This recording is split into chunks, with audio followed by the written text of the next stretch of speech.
Good morning class. स्वागत है आप सबका आज के इस क्लास में। आज हम पढ़ेंगे आपकी हिंदी पाठ्य पुस्तिका वसंत भाग 3 का पाठ 3। पाठ का नाम है बस की यात्रा। यह पाठ लेखक ने व्यंग्य शैली में लिखा है। तो आइए पाठ पढ़ें और बस की खटारा हालत और लेखक की मनोस्थिति से अवगत हों। हम 5 मित्रों ने तय किया कि शाम 4 बजे की बस से चले।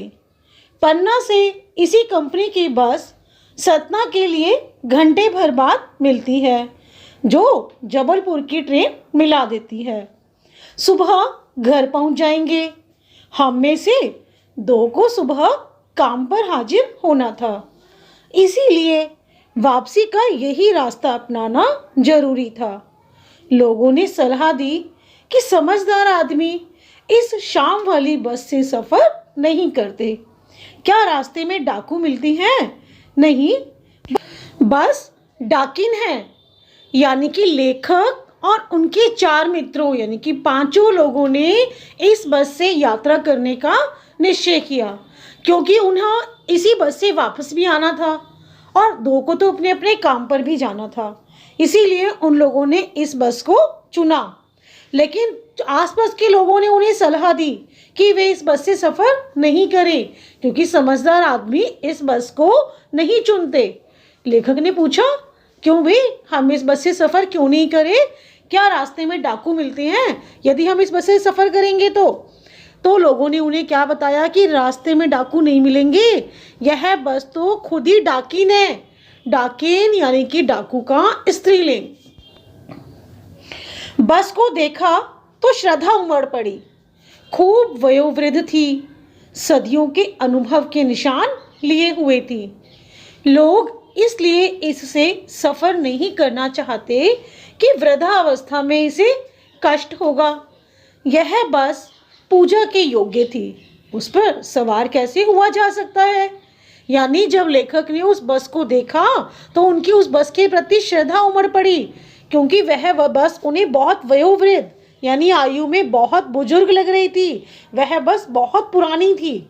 बस की इसी स्थिति को देखकर लेखक ने व्यंग्य किया और कहा, व्यंग्य करते हुए वे कहते हैं कि इतनी बुजुर्ग यदि बस है तो हमें इसमें सफ़र नहीं करना चाहिए, बल्कि हमें तो इसकी भक्ति करनी चाहिए, पूजा करनी चाहिए। यदि हम इतनी वृद्धावस्था वाली बस में सफ़र करेंगे तो इस बस को तो कष्ट होगा। इसीलिए इस बस में कैसे सवारी की जा सकती है? बस कंपनी के एक हिस्सेदार भी उसी बस से जा रहे थे। यानी कि उस बस कंपनी के एक जो पार्टनर थे वो भी इस समय उसी बस में सफ़र कर रहे थे। हमने उनसे पूछा, यह बस चलती भी है? यानी कि लेखक ने जब उस बस की हालत को देखा, उसकी स्थिति को देखा, तो लेखक के मन में संशय था कि यह बस चलेगी भी या नहीं चलेगी।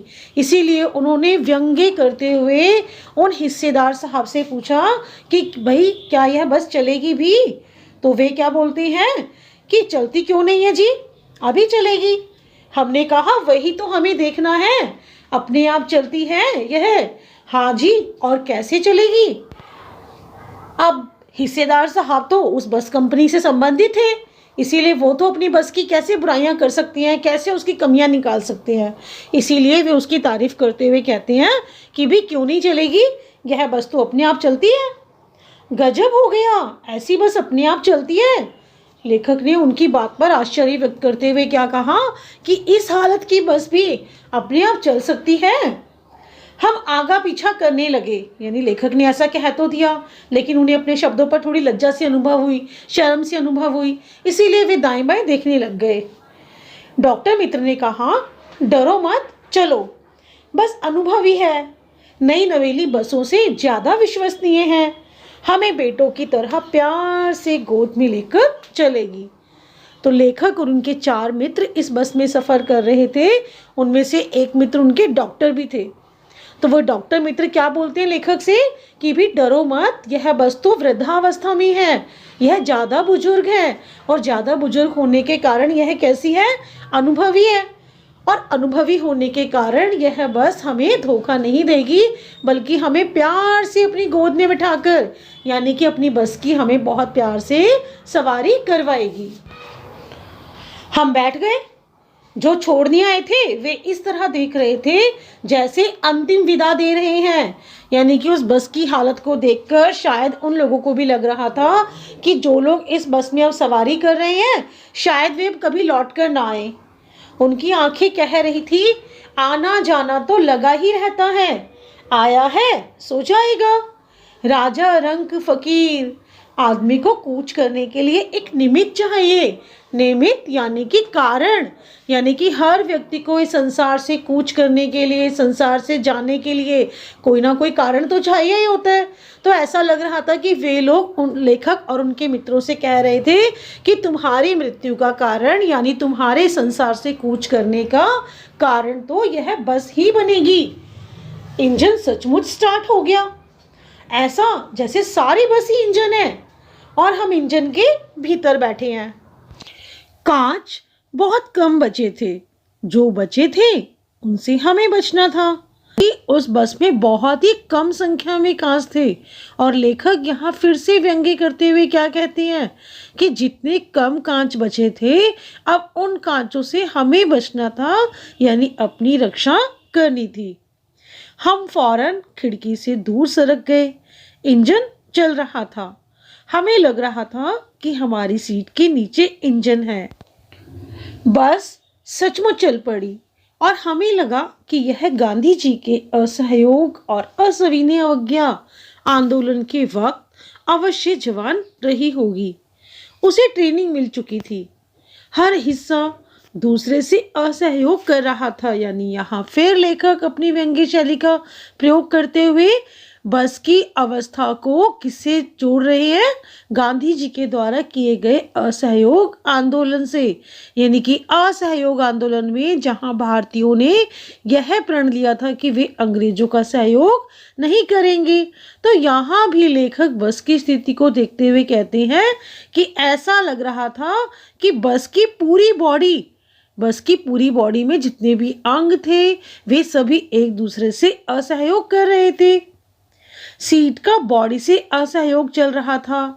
कभी लगता सीट बॉडी को छोड़कर आगे निकल गई है और कभी लगता कि सीट को छोड़कर बॉडी आगे निकली भागी जा रही है।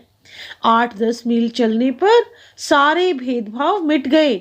यानी सीट के ऊपर बॉडी पड़ी थी, बॉडी पर सीट पड़ी थी, यानी कि पूरी बस के अंग इधर उधर सरक गए थे। यह समझ में नहीं आता था कि सीट पर हम बैठे हैं या सीट हम पर बैठी है। एकाएक बस रुक गई। मालूम हुआ कि पेट्रोल की टंकी में छेद हो गया है। ड्राइवर ने बाल्टी में पेट्रोल निकालकर उसे बगल में रखा और नली डालकर इंजन में भेजने लगा। भाई यह तो हद ही हो गई कि जब पेट्रोल की टंकी में छेद हुआ तो ड्राइवर साहब ने क्या उपाय निकाला कि पेट्रोल को बाल्टी में डाला, बाल्टी में एक नली लगाई जिस नली के माध्यम से इंजन तक पेट्रोल को पहुंचाया जा सके। अब मैं उम्मीद कर रहा था कि थोड़ी देर बाद बस कंपनी के हिस्सेदार इंजन को निकालकर गोद में रख लेंगे और उसे नली से पेट्रोल पिलाएंगे, जैसे माँ बच्चे के मुंह में दूध की शीशी लगाती है। तो बस की इस स्थिति को देखकर लेखक तो कुछ और ही कल्पना करने लगे। बस की रफ्तार अब 15-20 मील हो गई थी। रफ्तार यानी कि बस की चलने की स्पीड। मुझे उसके किसी हिस्से पर भरोसा नहीं था। ब्रेक फेल हो सकता है, स्टीयरिंग टूट सकती है। प्रकृति के दृश्य बहुत लुभावने थे। दोनों तरफ हरे भरे पेड़ थे जिन पर पक्षी बैठे थे। मैं हर पेड़ को अपना दुश्मन समझ रहा था। जो भी पेड़ आता डर लगता कि इससे बस टकराएगी। वह निकल जाता तो दूसरे पेड़ का इंतजार करता। झील दिखती तो सोचता कि इसमें बस गोता लगाएगी। यानी कि जब लेखक बस में सवारी कर रहा था तो आसपास के प्राकृतिक दृश्य बहुत सुहावने थे, लेकिन लेखक को तो उन दृश्यों को देखकर, उन पेड़ों को देखकर डर लग रहा था, क्योंकि लेखक के मन में यह समाया हुआ था कि बस कहीं इस पेड़ से न टकरा जाए, कहीं इस पेड़ से न टकरा जाए।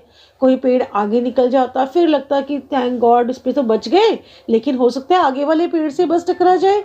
इसी प्रकार से जब कोई झील आती तो फिर लेखक को लगता कि उसकी बस इस झील में डूब जाएगी, इसमें गिर जाएगी। एकाएक फिर बस रुकी। ड्राइवर ने तरह तरह की तरकीबें की पर वह चली नहीं। सविनय अवज्ञा आंदोलन शुरू हो गया। यानी कि ऐसा लग रहा था कि बस के सभी जो अंग थे, उसके पुर्जे थे, वे बस के साथ सविनय अवज्ञा आंदोलन में भाग ले रहे हैं कि हमें तुम्हारा साथ नहीं देना। और फिर वह बस चल ही नहीं पा रही थी। कंपनी के हिस्सेदार कह रहे थे, बस तो फर्स्ट क्लास है जी, यह तो इत्तेफाक की बात है। वे उसी बस की कंपनी के हिस्सेदार हैं, तो वे तो अपनी बस की तारीफ करेंगे। इसीलिए वो क्या कहते हैं कि आज यह बस नहीं चल रही, यह तो एक इत्तेफाक की बात है, यह तो कोइंसिडेंट है, नहीं तो यह बस तो रोज फर्स्ट क्लास चलती है। क्षीण चांदनी में वृक्षों की छाया के नीचे वह बस खड़ी बड़ी दयनीय लग रही थी। लगता जैसे कोई वृद्धा थक कर बैठ गई हो। तो यहाँ बस ने लेखक की तुलना किससे की है? एक बुजुर्ग महिला से। हमें ग्लानि हो रही थी कि बेचारी पर लदकर हम चले आ रहे हैं। अगर इसका प्राणांत हो गया तो इस बियाबान में हमें इसकी अंत्येष्टि करनी पड़ेगी। बियाबान यानी कि सुनसान जंगल। लेखक क्या कहते हैं? लेखक फिर से व्यंग्य करते हुए कहते हैं कि हमें ऐसे लग रहा था कि इतनी बुजुर्ग बस है तो हमें इस बस में सवारी नहीं करनी चाहिए, बल्कि हमें तो इनके प्रति अपनी श्रद्धा व्यक्त करनी चाहिए, क्योंकि अगर जंगल में इस बस की अंतिम संस्कार करना पड़ा तो हम कैसे करेंगे? हम तो बड़ी मुश्किल में फंस जाएंगे। हिस्सेदार साहब ने इंजन खोला और कुछ सुधारा। बस आगे चली। उसकी चाल और कम हो गई। धीरे धीरे वृद्धा की आंखों की ज्योति जाने लगी। यानी ऐसे लग रहा था कि जो बस की आगे की लाइटें थी उनकी रोशनी कम होती जा रही थी। चांदनी में रास्ता टटोलकर वह रेंग रही थी। चांदनी यानी कि रात के समय चांद से मिलने वाले प्रकाश। तो उस प्रकाश में ही बस अपना रास्ता टटोलकर आगे की ओर बढ़ रही थी। आगे या पीछे से कोई गाड़ी आती दिखती तो वह एकदम किनारे खड़ी हो जाती और कहती, निकल जाओ बेटी, अपनी तो वह उम्र ही नहीं रही। यानी कि बस किसी भी साधन का सामना करने की स्थिति में नहीं थी। यदि कोई और गाड़ी आती जाती होती तो बस तो चुपचाप वहां खड़ी हो जाती, जैसे कि उस गाड़ी को आगे जाने के लिए संकेत दे रही हो। एक पुलिया के ऊपर पहुंचे ही थे कि एक टायर फिस करके बैठ गया। वह बहुत जोर से हिलकर थम गई। वह कौन? बस। अगर स्पीड में होती तो उछलकर नाले में ही गिर जाती। मैंने उस कंपनी के हिस्सेदार की तरफ पहली बार श्रद्धा भाव से देखा। वे टायरों की हालत जानते हैं, फिर भी जान हथेली पर लेकर इस बस से सफर कर रहे हैं। यानी कि लेखक क्या व्यंग्य करते हैं कि भी जो हिस्सेदार साहब थे उनको तो पता था कि बस के टायरों की हालत कैसी है, वो कहीं पर भी रुक सकती है, कहीं पर भी कोई दुर्घटना घटित हो सकती है, लेकिन फिर भी उन्होंने इतनी हिम्मत की कि उन्होंने इस बस से सफर करने के विषय में सोचा। लेखक तो कहते हैं कि मैंने तो अनजाने में इस बस से सफर करने का निश्चय किया, लेकिन कंपनी के हिस्सेदार साहब ने तो जानबूझकर इतना जोखिम उठाया। उत्सर्ग की ऐसी भावना दुर्लभ है। उत्सर्ग यानी कि त्याग की भावना। सोचा इस आदमी के साहस और बलिदान भावना का सही उपयोग नहीं हो रहा है। यानी फिर लेखक अपनी व्यंग्य शैली का प्रयोग करते हुए क्या कहती है कि कंपनी के हिस्सेदार साहब में इतनी त्याग की भावना है, इतनी बलिदान की भावना है कि उन्होंने इस खटारा सी बस में भी सफर करने के विषय में सोचा, निश्चय किया। अगर वे अपने इस त्याग की भावना का, इस बलिदान की भावना का कहीं और उपयोग करते तो हो सकता है कि बहुत सारे लोगों को इसका लाभ मिल पाता। इसे तो किसी क्रांतिकारी आंदोलन का नेता होना चाहिए। अगर बस नाले में गिर पड़ती और हम सब मर जाते तो देवता बाहें पसारे उसका इंतजार करते। किसका? कंपनी के हिस्सेदार साहब का। क्यों? क्योंकि कहते वह महान आदमी आ रहा है जिसने एक टायर के लिए प्राण दे दिए, मर गया पर टायर नहीं बदला। यानी कि टायर की को बदलकर बस की स्थिति को भी नहीं सुधारा और स्वयं भी इस खटारा सी बस में सफर करने के जोखिम को उठा रहे थे। दूसरा घिसा टायर लगाकर बस फिर चली। अब हमने वक्त पर पन्ना पहुंचने की उम्मीद छोड़ दी थी। क्यों? क्योंकि रास्ते में इतनी घटनाएं घटित हो चुकी थी कि लेखक को तो अब समय पर पहुंचना अविश्वसनीय लगने लगा था। पन्ना कभी भी पहुंचने की उम्मीद छोड़ दी थी। यानी कि लेखक ने केवल यही उम्मीद नहीं छोड़ी थी कि वे समय पर पन्ना पहुंचेंगे, बल्कि उन्होंने तो यही उम्मीद छोड़ दी थी कि वो अब कभी पन्ना पहुंच भी पाएंगे। पन्ना क्या, कहीं भी कभी भी पहुंचने की उम्मीद छोड़ दी थी। लगता था जिंदगी इसी बस में गुजारनी है और इससे सीधे उस लोक को प्रयाण कर जाना है। प्रयाण यानी कि प्रस्थान कर जाना। इस पृथ्वी पर उसकी कोई मंजिल नहीं है। हमारी बेताबी, तनाव खत्म हो गए। यानी कि लेखक क्या कहते हैं कि अब इतनी सारी घटनाएं घटित हो चुकी थी, इतनी मुश्किलें आ चुकी थी कि अब मन में कोई टेंशन थी नहीं। अब मन में किसी प्रकार का कोई तनाव, कोई बेचैनी, कोई व्याकुलता शेष नहीं रही थी कि अब हम समय पर पहुंच भी पाएंगे या नहीं पहुंच पाएंगे। हम बड़े इत्मीनान से घर की तरह बैठ गए। चिंता जाती रही, हंसी मजाक चालू हो गया। यानी लेखक कहते हैं कि अब तो हमारे मन में चिंता ही नहीं बची थी कि हम कैसे पहुंचेंगे, कब पहुंचेंगे, क्योंकि अब हमारे मन से सभी प्रकार की चिंताएं जा चुकी थी। बस की हालत को देखकर हमें विश्वास हो चुका था कि अब पन्ना तो क्या, हम कहीं भी कभी नहीं पहुंच सकते। इसलिए सभी प्रकार से तनावों को दूर करते हुए लेखक व उनके मित्रों ने बस में हंसी मजाक चालू कर दिया। वे अपना समय व्यतीत करने लगे। तो आशा है बच्चों इस वीडियो के माध्यम से आप इस पाठ को बहुत अच्छे से पढ़ेंगे और समझेंगे। धन्यवाद।